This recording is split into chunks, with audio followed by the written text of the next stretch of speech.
we are naturally generous. We are naturally kind. We are naturally compassionate. But here we are talking about abundance and why we have come so far away. So much so that we have to take the use of affirmations, visualizations, meditations, listen to podcasts, listen to other people, retrain, rewire that which already inside of it contains the hardwire of generosity, the hardwire of abundance.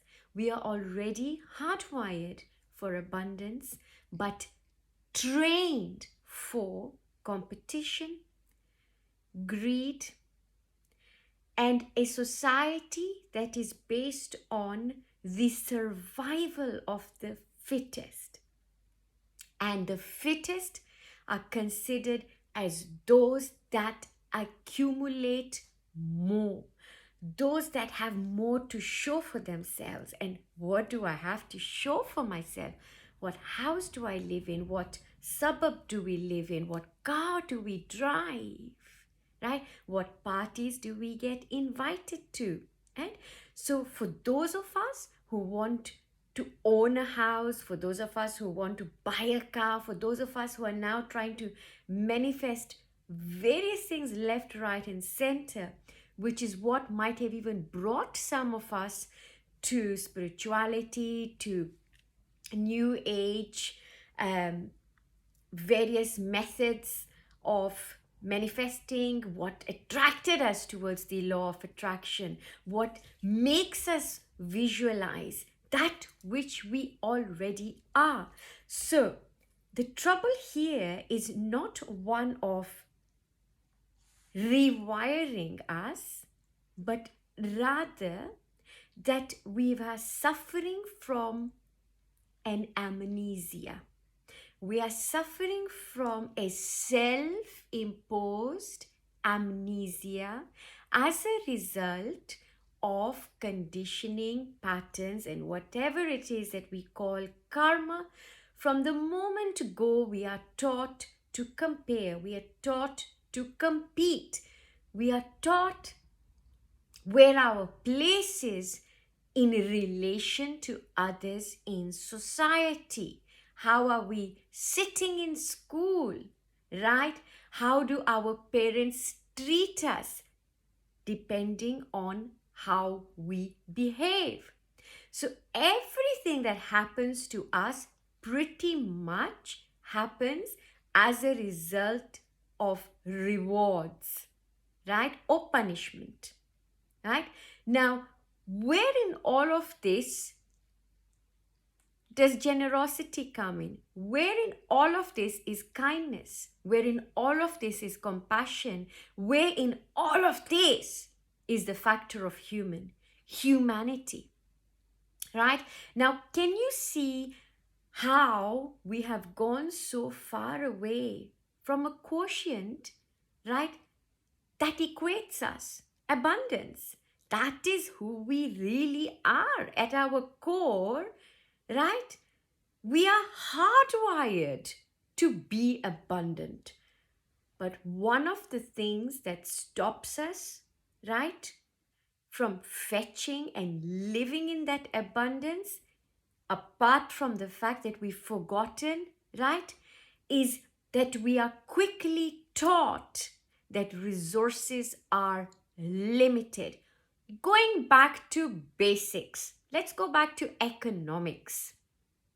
If any of you studied economics, one thing you might remember when you were learning about supply and demand and how price is determined, where you have a lot of supply, you'll have a lesser demand, right? The price will be low. So if there's a high demand and there's not enough there's not enough supply to meet the demand, right? Price will be high or low, something like that. I might have mixed it all up, but you catch the drift, right? So everything in our life has been all about maths, calculating what we have, what we don't have, and the gauge of that is not how many relationships we have, is not how many feats, right, in our day-to-day life, how much kindness we have extended to somebody, right? No, rarely are we going to count those as even anything to talk about, right? In fact, this brings me back to a very, very old memory. Now, I remember this quite clearly.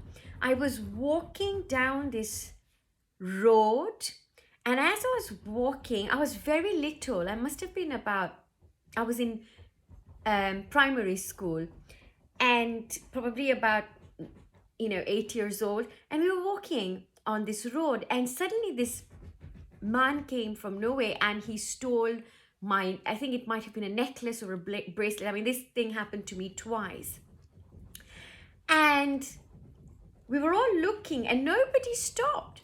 No car stopped. Right now, that is how far we are from our humanity. That's how far we are from our natural tendencies. Right now, what happens when your own child, or look at your family, your very immediate family, right? So the jobs that you're doing and everything that we're doing, or everything that we're trying to accumulate, if you have a family, it'll be, well, I'm doing it for my family. And those are the ones that you'll be quick to protect. But anyone, say 10 houses from your, in fact, even not 10, just the next house, right? No, not my problem. No, not my problem. Now that is really away from our nature, right? Because of the fact, in fact, that we are so loving towards those that are in our very immediate close family, not even our parents. I'm talking your partner, right? And your child, right? And if you don't have any of them, then it's pretty much going to be about you. And very rarely are we going to even come out of our comfort, our warm couch, and think, oh, I think there's an emergency. I think somebody needs me next door. Obviously, I'm not talking about all of us, but generally, how far we have come away from our natural tendencies. Generosity is a natural tendency that has, but we have been trained into greed. Now, because we've been trained into greed and therefore competition, and you know how that all goes, and you've seen the state of the world because of this accumulation of material wealth, and everybody wants to take a bit for themselves, their people. It's all about us as who we think we belong as, right? And our generosity somewhere has been lost in translation. So those of us who are then going through a spiritual awakening, or who have got those tendencies and are aware of them, right? But they may have lost some of them. And these are the people who are either slowly waking up, and you'll have the humanitarians and people literally, while there is war at one hand, there'll be another group of people praying, or there'll be another group of people feeding the poor. There'll be another group of people putting their hands in their pockets so that food can reach a particular starving community, right? So we are running these two parallels all of the time. So what will it take for us to wake up to the art of giving? What will it take in us, right, to happen in order for us to awaken that which is latent? So when we are going through a spiritual awakening as well, right, there is no abundance in just us in the spiritually awake group, right? There'll be more on this. Stay tuned for part 3.